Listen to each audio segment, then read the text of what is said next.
हरियाणवी बहू की खुली रसोई। एक रोज अंकुर अपने कर्मचारियों के साथ गांव-गांव जाकर खेतों का मुआयना कर रहा था। सभी गांव घूमने के बाद वो हरियाणा के झज्जर गांव पहुंचते हैं और वहां के खेत से फसल को देखने लगते हैं। तभी वहां हरियाणवी लड़की सुकन्या आती है। ओ साहब जी, क्या कर रहे हो? फसल क्यों उखाड़ रहे से मारी?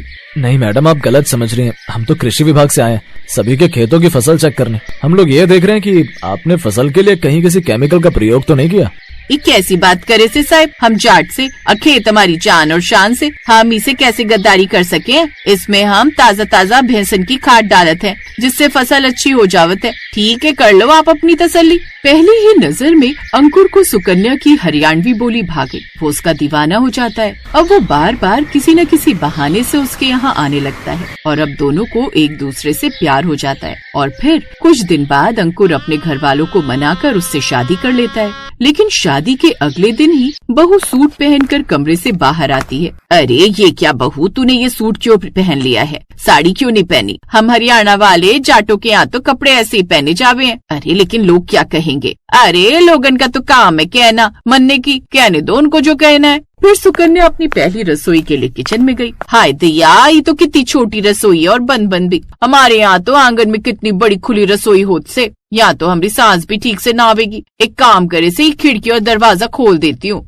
ऐसा कहकर बहू रसोई की खिड़की दरवाजे खोल देती है, जिससे सीधी हवा आती है। ओहो, अब लगी ना ये हमारी गाँव वाली रसोई। तभी उसकी सास वहाँ आ जाती है। बहू बहू, तू क्या कर रही है? अभी तो तेरी मुंह दिखाई भी नहीं हुई और तू यहाँ रसोई का दरवाजा खोलकर क्यों रख दिया? तू जानती है ना हमारी रसोई का ये बाहर वाला दरवाजा सीधे रोड की तरफ खुलता है। ऐसे में आते जाते लोग देखेंगे। अब देखते हैं तो देखने दो, मन्ने की फर्क पड़े से माँ जी। और आप भी लोगन की फिक्र करना छोड़ दो। अब मन्ने ये बताओ कि मीठे में हलवा बना लूं के? हाँ बना ले। कुछ देर बाद सुकन्या हलवा बनाकर ले आती है, लेकिन उसमें पड़ा घी देखकर वो हैरान रह जाती है, इतना सारा घी बहू, तूने इतना सारा घी इसमें उड़ेल दिया क्या? हमरे गांव में तो सब ऐसे ही घी में डूबी हुई रोटियां खाते हैं माँ जी। देखना तन्ने भी देसी घी खिला खिलाकर थारी भी सेहत बना दूंगी मैं। सुकन्या बड़ी ही हंसमुख और बातूनी थी। वो अक्सर अपनी बातों से सबका दिल लगाए रखती थी। अब उसकी सास के पास और कोई चारा नहीं था और वो खाना खा लेती है। ऐसे ही दिन बीत रहे थे। सुकन्या की यही आदत थी, वो जब भी खाना बनाती तो रसोई की खिड़की का दरवाजा खोल देती। वो अपनी रसोई को हमेशा खुला ही रखती, लेकिन इससे उसकी सास धनपति को बड़ा गुस्सा आता। वो उसे बार बार मना करती, लेकिन वो उसकी एक नहीं सुनती। फिर एक रोज, राम राम बहुरिया, सब्जी में काका तोल दें? जो भी सब्जी है काका सब तौल दियो, आधा आधा किलो। ठीक है बेटिया। तभी मदन, जो कि अंकुर का दोस्त होता है, उस गली से गुजरता है तो उसकी खुली रसोई से आ रही खुशबू को देखकर कहता है, राम राम भाभी जी, आज तो बड़ी अच्छी खुशबू आ रही है। लगता है कुछ खास पका रही हैं? हाँ मदन भैया, वो हमारे गांव से साग आया था तो सोचा वही पका लूं। ओ अच्छा, बढ़िया है बढ़िया है। आप भी आई जाओ, वो भी बस काम से आते ही होंगे। ठीक है भाभी, फिर मैं आता हूँ कुछ ही देर में। आज रात का डिनर आपके यहीं सही है? शाम को मदन उनके घर आता है। फिर सब एक साथ खाना खाते हैं, लेकिन अपनी बहू की इस खुली रसोई से वो सब परेशान हो गए थे। फिर एक सुबह सास धनपति देवी ने आंखें खोली तो देखा कि उसकी हरियाणवी बहू फिर से रसोई का दरवाजा खोलकर रसोई बना रही थी। अरे राम राम, आज भी दरवाजा खुला है। इस मुई को तो बिल्कुल भी शर्म ना है, रोज रोज यूँ खुले में रसोई बनाने बैठ जाती है। इधर रसोई में सुकन्या तवे पर बाजरे की रोटी सेक रही थी और बाहर से पड़ोस की औरतें साफ साफ देख पा रही थीं। पड़ोसनों को रसोई में झांकते हुए धनपति देवी गुस्से में बोली, बहू ये क्या तमाशा बना रखा है? रसोई कोई चौपाल है क्या? अरे माँ जी, रसोई घर तो भगवान का स्थान होवे, इसमें छुपाने जैसा किसे? और आपको तो घना खुश होना चाहिए, आपकी हरियाणवी बहू की रसोई देखकर तो लोग कितना खींचे चले आवे हैं। अरे पगली, घर की इज्जत भी कोई चीज होती है कि नहीं? यूँ सबको दिखाकर खाना बनाएगी क्या? सच कहूँ माँ जी, तो आपकी इस बंद रसोई में तो ना मारा दम घुटे है। मैं ठहरी हरियाणवी, हमारे यहाँ तो खुले में रसोई बनाने का रिवाज से क्या मजा आवे जब आंगन में चूल्हा जलाकर गर्मा गर्म रोटी सेकते जाते। हमारी चाची ताई आस पड़ोस की औरतें भी उसकी खुशबू से खिंची चली आवे हैं। अरे तो वो तेरे हरियाणा में होता होगा, यहाँ ऐसा कुछ नहीं है। यहाँ तो मोहल्ले की औरतें दो बातें और बना दे।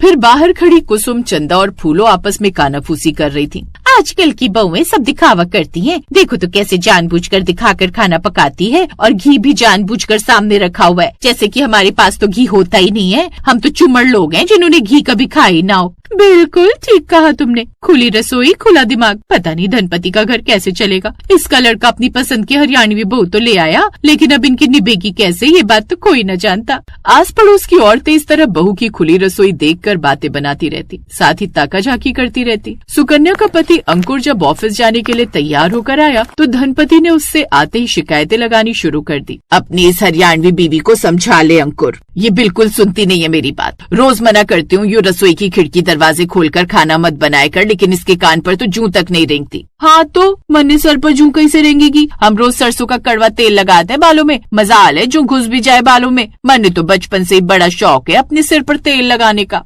अरे अरे, तुम दोनों सुबह सुबह शुरू हो जाती हो, और तुम सुकन्या चुप नहीं कर सकती क्या? अरे एक चुप नहीं रह सकती, लेकिन दूसरी तो चुप रह सकती है ना। सुकन्या माँ नाराज है, तुम तो थोड़ी समझदारी दिखाओ। और अगर हमारी रसोई का दरवाजा सीधे बाहर से जुड़ा हुआ है तो तुम उसे बंद करके नहीं रख सकती क्या? नहीं रख सकती। मैंने ये समझ नहीं आ रहा से कि आखिर रसोई खुली छोड़कर मैंने ना जाने की गलती कर दी से। हमेशा साफ सुथरा रखूं रसोई को, और मैंने ना घुटन होता है थारी रसोई में। सुकन्या अपने कमरे में वहाँ से चली जाती है। ऐसे दिन बीतते हैं। फिर एक रोज दोपहर को एक गरीब औरत सरोज अपने बीमार बच्चे को लेकर घर के सामने आकर बैठ गई। रसोई खुली थी, सुकन्या रसोई में खाना बना रही थी, तब उसकी नजर उस औरत पर गई। अरे की हो गया बहन जी, आप बड़े परेशान दिखे हो, सब राजी तो है ना? क्या बताऊं बहन, मेरा पति एक नंबर का शराबी जुआरी है, सब पैसे जुए में हार जाता है। घर में बिल्कुल भी राशन पानी नहीं है, इसने और मैंने 2 दिन से कुछ भी नहीं खाया है। बहन थारा बच्चा तो घना ही कमजोर लगे, तुम 2 मिनट यहीं ठहरो, मैं अभी थारे वास्ते खाना बनाकर देती हूँ। ऐसा कहकर वो रसोई में जाने लगती है कि तभी उसकी सास वहाँ पर आ जाती है। अरे घर में अनजान लोगों को अपनी रसोई से बुला बुला कर खाना खिला रही है, अब राशन मुफ्त में आता है क्या? हमरा बिटवा सारा दिन मेहनत करके थक जाता है और तू मैडम यहाँ सब लुटवाने पर लगी हुई है। माँ जी अब भूखे को पता ही ना कि खाना खाया कि नहीं, और माँ जी भूख किसी की पहचान न देखे है। लेकिन सुकन्या तो जैसे चुप ही रही। फिर उसने उस औरत को और उसके बच्चे को खिचड़ी खिलाई। फिर कुछ ही दिनों में गांव में चर्चा फैल गई कि बहू की रसोई सबके लिए खुली है। अब जब भी किसी को भूख लगती तो वो उसकी रसोई के बाहर आकर खड़ा हो जाता और सुकन्या उसे खाली हाथ नहीं जाने देती, भले ही उसकी सास कितनी बातें सुनाए। फिर एक रोज गांव में एक लॉटरी देने वाला आता है और औरतों को लॉटरी खरीदते देख सुकन्या भी लॉटरी खरीद लेती है। पहले ही तू अपनी खुली रसोई से लोगों को खाना बांटती फिरती है, और अब बेकारी तूने ये लॉटरी की टिकट भी खरीद ली। बेकार ही हमारे पैसे बर्बाद करती रहती है। सुकन्या को अपनी सास की ये बात बड़ी बुरी लगती है, लेकिन वो कुछ नहीं कहती। और कुछ दिन बाद लॉटरी का दिन आ जाता है और सुकन्या पूरे 20 लाख की लॉटरी जीत जाती है। देखा, तेरी बहू जितनी अच्छी है उतना ही अच्छा उसे फल मिल गया। उसकी रसोई जितनी खुली है उससे कहीं बड़ा खुला दिल है उसका, जिसके कारण उसे ये इनाम के रूप में फल मिला है। अब सभी उसकी बहू की खूब तारीफ करते हैं, जिससे धनवती को भी अब अच्छा लगता है, और उस दिन के बाद वो अपनी बहू को कभी भी रोकती टोकती नहीं।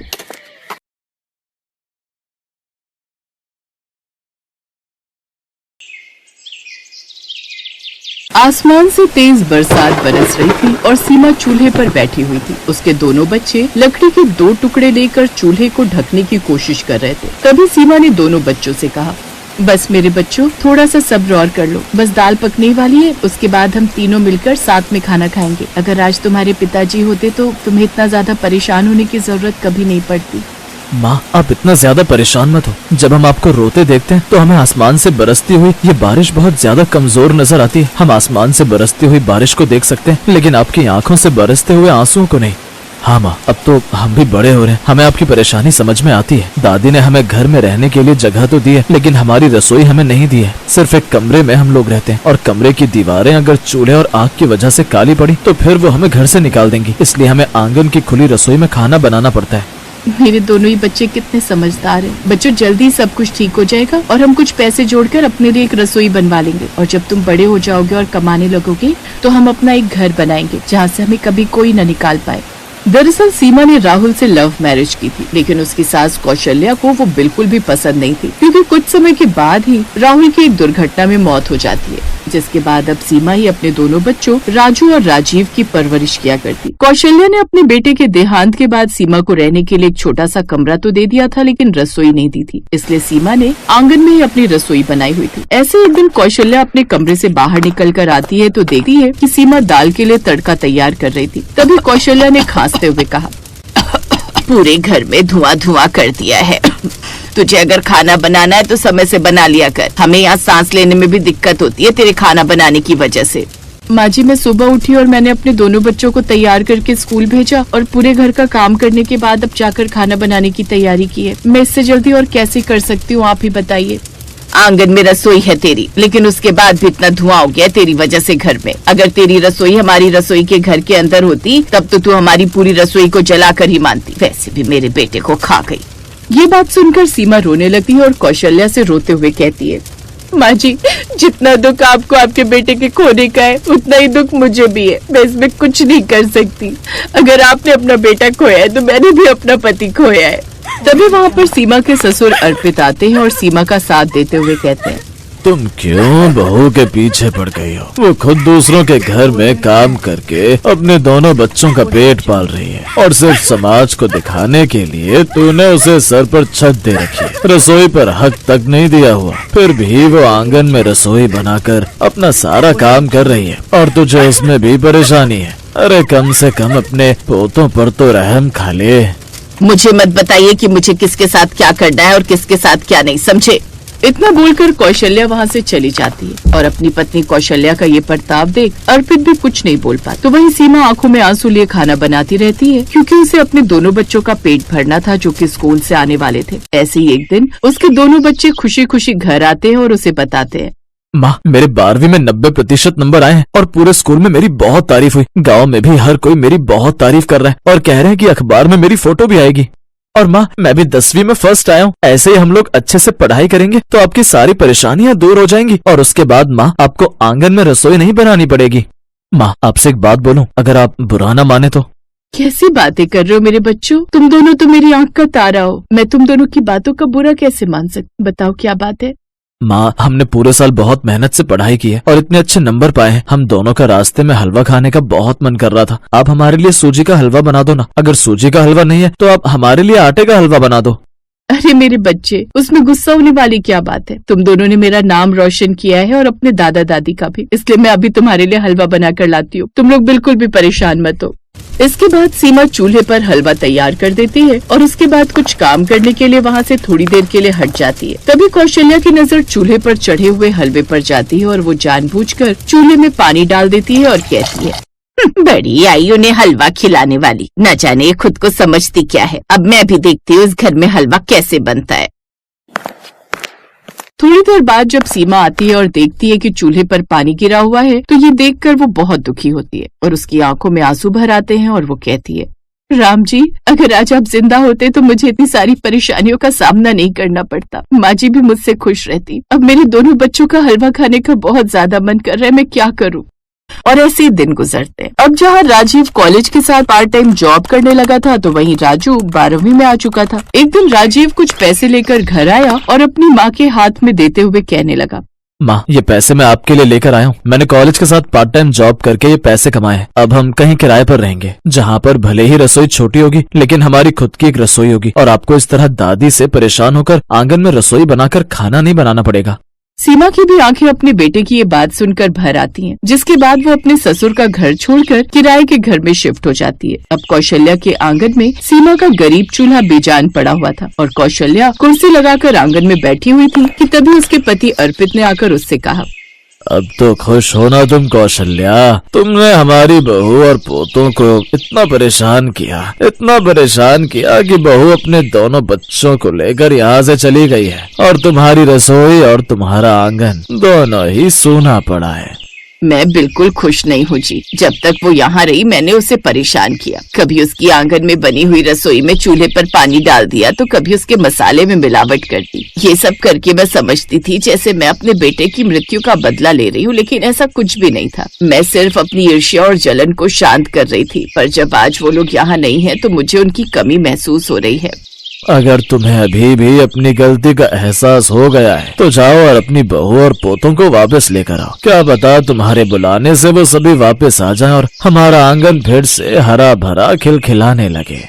इसके बाद अब कौशल्या उसके किराए के मकान पर जाती है जहाँ सीमा अपने दोनों बच्चों के साथ रह रही थी। सीमा ने आज पहली बार रसोई के अंदर खाना बनाया था। उसने सब लोगों के लिए दाल, चावल, चोखा और हलवा तैयार किया और सभी लोगों को परोसा। तभी दरवाजे पर दस्तक हुई और दरवाजे पर खड़ी हुई कौशल्या ने कहा, तुम तो यहाँ आकर अपनी रसोई को रोशन कर चुकी हो, लेकिन मेरे घर के आंगन की रसोई तो सूनी पड़ी है ना बहू। कौशल्या को अपने घर में देखकर राजीव और राजू के साथ सीमा भी हैरान हो जाती है और कौशल्या घर के अंदर जाकर उनसे माफी मांगते हुए कहती है, मैंने तुझे बहुत परेशान किया बहू, जबकि राम तो इस दुनिया से गया, उसमें तेरी कोई गलती भी नहीं थी, मुझे माफ कर दे। माँ जी, आप मुझसे बड़ी हैं, आपने मुझे भले ही रसोई में मेरी जगह ना दी हो और मुझे आंगन में रसोई बनानी पड़ी हो, लेकिन मैं ये बात सुनकर बहुत ज्यादा खुश हूँ कि अब आपने मुझे अपने सच्चे दिल से अपना लिया है। माँ, दादी ने आपको इतना परेशान किया और बार बार आपकी रसोई और चूल्हे को खराब करने की कोशिश की, फिर भी आप उन्हें माफ कर रही हैं। माँ, दादी गंदी है, हम उनके साथ नहीं जाकर रहेंगे, वो अभी आपको प्यार से ले जाएंगी और फिर से आपके साथ में वही सब करेंगी। नहीं मेरे बच्चों, बड़ों के बारे में ऐसा नहीं बोलते, हमें हमेशा बड़ों का आदर सत्कार करना चाहिए। सीमा को एहसास हुआ कि कौशल्या को अपनी गलती समझ में आ गई थी, जिसके बाद राजीव और राजू भी सीमा के कहने पर वापस कौशल्या के घर जाकर रहने के लिए मान गए और उसके बाद सीमा के लिए आंगन की बनी हुई रसोई अब रसोई घर में बदल गई, जिसमें सीमा अपने सास ससुर और दोनों बेटों के लिए खाना बनाया करती और खुशी खुशी रहा करती। Thanks for watching.